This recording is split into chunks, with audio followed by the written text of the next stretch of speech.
Hello there, people of the internet. Let's go ahead and talk about the benefits of utilizing mainstream cartridges. Normally, whenever I talk about different cartridges and whatnot, sometimes I'll talk about like your mainstream ones, but I'll go into like some real oddball stuff.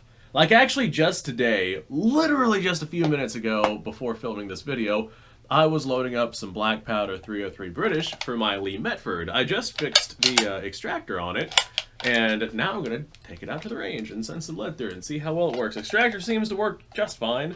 And the rifle goes bang, so I think I'm going to have a pretty gosh darn good time. But Black Powder 303 British isn't exactly something that you see very often nowadays. You can find Smokeless Powder 303 on the shelf. There's a couple of different companies that make it, but it's still not all that common. If we start looking at other things, I know 8mm Mauser, you can find surplus ammo. I got this this Hakim right here, semi-auto 8mm Mauser rifle. Really unusual system. But you can go out and find surplus 8mm Mauser, but eventually that surplus is going to dry up, and once it does, then 8mm Mauser is going to be a little bit more of a rarity item, because there are companies out there that make it, but it's not near as predominant as some of the more mainstream cartridges that we're going to see here in the US. There's other ones like 44 Henry rimfire, which just basically does not exist anymore. I got a 41 Swiss rimfire as well, which again basically does not exist anymore. I think I got the ones that are like known to not really be all that common. I got 6.5 Carcano and 7.35 Carcano, and I got 6.5 and 7.7 Jap, and I got, bottom line is, I got a bunch of cartridges that definitely are not considered to be mainstream. However, I also have rifles that definitely are in cartridges that are very mainstream here in the US. And the main reason why I have those rifles is because the ammunition is mainstream. Now, what that means is the ammunition is widely available and it's not very expensive. The jobs of these mainstream cartridges, like the mainstream cartridges, are adequate enough to be able to do like 95% of the jobs that most people would need a cartridge to do, all with the added benefits of being cheap, available, easily found, and widespread all across the US. Like, for example, I got this AR 223-556. I can go basically anywhere in the country and find 223-556. I can go basically anywhere in the world and find this cartridge, unless I'm in some comm block country somewhere, which I definitely do not plan on going. But that 556 and 223 cartridge, it's overwhelmingly popular in the United States. It's an intermediate round, it's lightweight, it does the jobs that it's supposed to do exceptionally well. You throw in like a, I don't know, a 77 grain VMAX round, and this right here becomes a really, really good deer rifle. We got different kinds of optics on this. I got red dot, I got magnifier, I got the iron sights that I can flip up and use in the event that I need to. Flashlight on this thing. I typically use this as my coyote gun. 55 grain bullets work fantastic on coyotes. You can also use it for various kinds of defense and whatnot. That's just a really good all-around do-everything cartridge for what most people need a rifle to do. But in the event that you need a little bit more power, the 308 is probably going to be the next best option. As a matter of fact, if I had to pick three mainstream centerfire cartridges in the United States, it would probably be 9mm, 223, and 308. Handgun round, intermediate round, full power rifle round. 308, of course, variety of different hunting rifles out there, but if you wanted to go out and get yourself a battle rifle of some kind chambered in that cartridge, then you also have the capabilities of that battle rifle. Just bear in mind that most of those battle rifle setups are not that accurate. Versus something like this right here, this is a TOZ 122, and I have custom hand-loaded ammunition for it somewhere, which I was hoping to use as an example for this video, but I guess I forgot to bring it in here. But the ammunition that I have loaded up for this thing is overwhelmingly accurate. The 308 cases are fire-formed for the chamber of this exact rifle. This is a 1 in 14 twist barrel, which stabilizes 150 grain bullets exceptionally well. I'm using Spear soft point boat tail bullets, and every single cartridge has exactly 43 grains, down to 1/10 of a grain of 4064 inside of it. So this is an extremely accurate rifle with that setup, and I also have a pretty gosh darn fair amount of power behind it. Now, if 308 is not enough power, most instances it will be enough power, but if 308's not enough power, then most people would end up looking at something like a 30-06. A 30-06 really shines in terms of heavier bullets whenever we start comparing it to the 308. Like the 30-06 commercial modern made 30-06 sends a 150 grain bullet at about 3,000 feet per second versus a 308 which sends that same bullet at about 2,800 or so feet per second. So we do get a little bit more velocity with those lighter weight bullets, but once we start bumping up to say a 220 grain bullet, give or take, you need like a 1 in 10 twist rate barrel, which most 30-06 barrels are, to stabilize a bullet of that girth, a bullet of that weight. But once we start getting to those heavier weight bullets, we see significantly better performance from a 30-06 in comparison to a 308, just because of case capacity.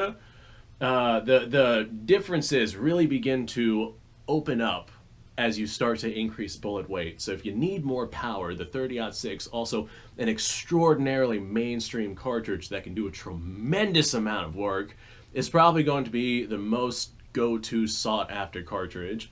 Past this, if people need more power than that, it's probably going to be 300 Win Mag or 7mm Rem Mag. One of those two cartridges, they're both pretty on par with one another. 300 Win Mag is a little bit more powerful, but not by much. But by a huge margin, if somebody needs more power, they're just going to go with the 30-06. This seems to be like tremendously the most popular full-length rifle cartridge here in the United States. So we got the full-length cartridge, we got the full-length full power cartridge, we got the short-length full power cartridge, we got the intermediate cartridge, 9mm, of course, handgun cartridge, overwhelmingly popular in the US. There's just such a tremendous amount of handguns out there for it. And they do the job exceptionally well. Modern defensive 9mm bullets are just made to expand and dump all their energy onto their target, effectively putting their target down extremely quickly in comparison to something like a full metal jacket. Especially if we're talking about like plus P 147 grain bullets, which just do a phenomenal job on soft targets. If you want something with a little bit more girth, you can bump it up to like a 45 caliber round. I'm looking around here to see if I have any 1911s by me. Nope, I do not. So a good 45 caliber round, 185 grain plus P, 45 ACP is definitely one heck of a screaming cartridge going down range, and it's quite effective at what it does. But 45 ACP 9mm, those are definitely more mainstream than 40 Smith & Wesson. Typically, if someone gets a 40 Smith & Wesson, they're not active, like they're not, I don't want to use that term. They're not people that go out and shoot and practice and train all that often. They just went out and got themselves a 40 Smith & Wesson because it was $30 cheaper than the 9mm, and they got themselves one box of ammo that they've had for who knows how long. They might have run some rounds through their 40 to see how well it works, but I would say the 40 Smith & Wesson is not as mainstream as the 45 ACP or the 9mm. Now, as we start looking at other cartridges that are not mainstream, there's different niches and different jobs where these other cartridges do things slightly better, but because of the availability and popularity of the mainstream cartridges, those mainstream cartridges, although they might be slightly worse at a particular task, are still good enough to be able to do the job, and that's what most people are going to gravitate towards simply because of well, the price point, the availability, etc., etc. Like, for example, what's a good example? The 30-06. If we have our 30-06 and we look at something like the 25-06, which is just a 30-06 that has had the bullet neck down to a 25 caliber, that does really well at long ranges. Like, really, really well at long ranges. It is a good, excellent long-range cartridge. But people are still going to lean towards the 30-06 because it's more available, easier to find, it's a lot cheaper, people are a lot more familiar with it. It's just a more mainstream cartridge. A lot of it has to do with people getting familiar with it during times in military service. A tremendous amount of 30-06 rifles were made. Those people who got out of military service went to the 30-06. Same thing happened with 308. Same thing happened with 5.56. It just seems that the military surplus cartridges are the ones that end up being overwhelmingly popular because those are the ones that people get overwhelmingly familiar with. I imagine that down the road in the next decade or two, we're going to see a lot of 6.8 caliber cartridges pop up all around the United States. Now, that being said, there are some cartridges that kind of are somewhat, not really, but kind of are replacing the mainstream cartridges. Like, if we have a look at 308, fantastic cartridge all over the place. It's relatively cheap for what it actually is. You can find it very easily. There's a tremendous amount of bullet selection out there and whatnot. But the 6.5 Creedmoor, I'm sure people just hate the fact that I bring that up because they're like, oh, I don't want to hear about that thing again. But the issue is, it does its job exceedingly well in comparison to the 308. I'm pretty sure the 6.5 Creedmoor is basically a 308 case that's been necked down to a 6.5 for all intents and purposes. The 6.5 Creedmoor, I think it's a 48 millimeter length case versus a 308, which is a 51 millimeter. But for all intents and purposes, I'm going to use that. I'm going to use that phrase one more time just to irritate people because I know it gets under their skin. I would classify them both as essentially the same genre of cartridge. They're a short action, full power rifle cartridge. But the 6.5 Creedmoor basically does everything that the 308 can do, but it does it a little bit better until we start getting into larger bullet weights, just because 6.5 is a smaller diameter. Larger bullets, they got to get longer and longer and longer. But for what most people are using, if you're looking at the 140, 150 grain bullet area, which is what most people get in 6.5 Creedmoor and 308, it's going to be 140 to 150 grain. The 6.5 Creedmoor just completely outshines the 308 in basically every single category. But the 308, again, is more mainstream. However, we see 6.5 Creedmoor picking up more and more and more and more and more recognition. And I don't like it, and you don't like it. I'm sure you guys don't like it. The idea of the ballistic capabilities of 6.5 Creedmoor has been around for a really long time. It's almost a ballistic twin of 6.5 Swede, which came around in, I think, the 1890s at some point. Might have been the 1880s, but 1890s. Bottom line, it's been around for a very, very long time. The only difference is in 2008, I think it was, Hornady made that short action cartridge that basically mimicked the capabilities of your 6.5 Swede. But back to the point of the video, the mainstream cartridges do things well. They do them very well. Everyone knows them. Everyone loves them. There's tons and tons and tons of guns in them. Very rarely do we see a real competitor in terms of popularity and price and capability like we see with the 308 and the 6.5 Creedmoor. More often than not, you're going to see examples like the 25-06 and the 30-06. 30-06 just absolutely beats the snot out of the 25-06 whenever it comes to popularity and whatnot. Something has to be significantly better than the mainstream thing for people to gravitate towards it, versus just something that is marginally better than the mainstream thing. Most people are still going to go with what they know and love, if that thing is not overwhelmingly accepted as being significantly better, kind of like how 6.5 Creedmoor just has been seen as being such a superior cartridge to 308. Now, I'm positive I'm going to get haters down in the comments below saying something along the lines of, no, 308 is the superior cartridge because of X, Y, and Z, and then they'll tell me the specs of 308, but they won't tell me the specs of 6.5 because they know the specs of 6.5 are going to be better. There's very, very, very few things that 308 does better than 6.5, and that's why it's becoming so popular, and that's definitely an anomaly in the bunch.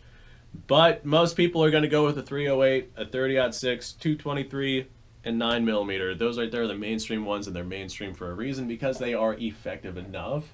If you don't see that, then we'll start looking at shotgun shells and rimfire cartridges, which again are very mainstream and very mainstream for a reason. Shotgun shells, very versatile, do a bunch of stuff with it. Rimfire stuff, very cheap, very available.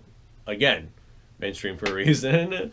So that's my little rant for this video. Thanks for watching. Appreciate your time. Like, subscribe, share. Description below is a link to all sorts of stuff. Go check it out. You guys go off. Have yourself a fantastic day. I'll see you on the next episode.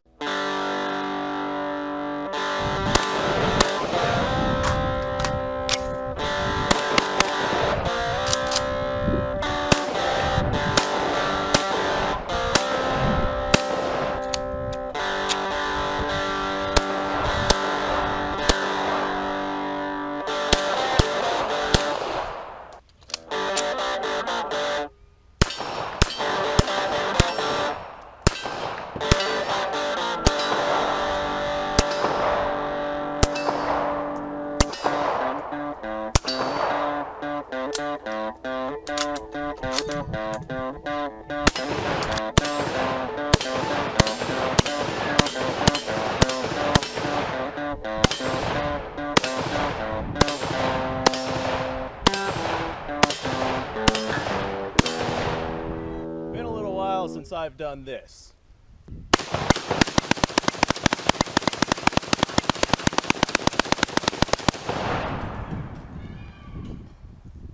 Bonnie and Clyde be damned. The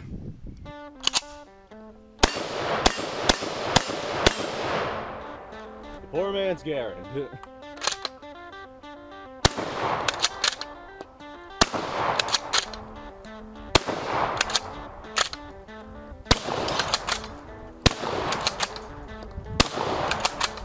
Shame that bolt-action shotguns aren't more mainstream.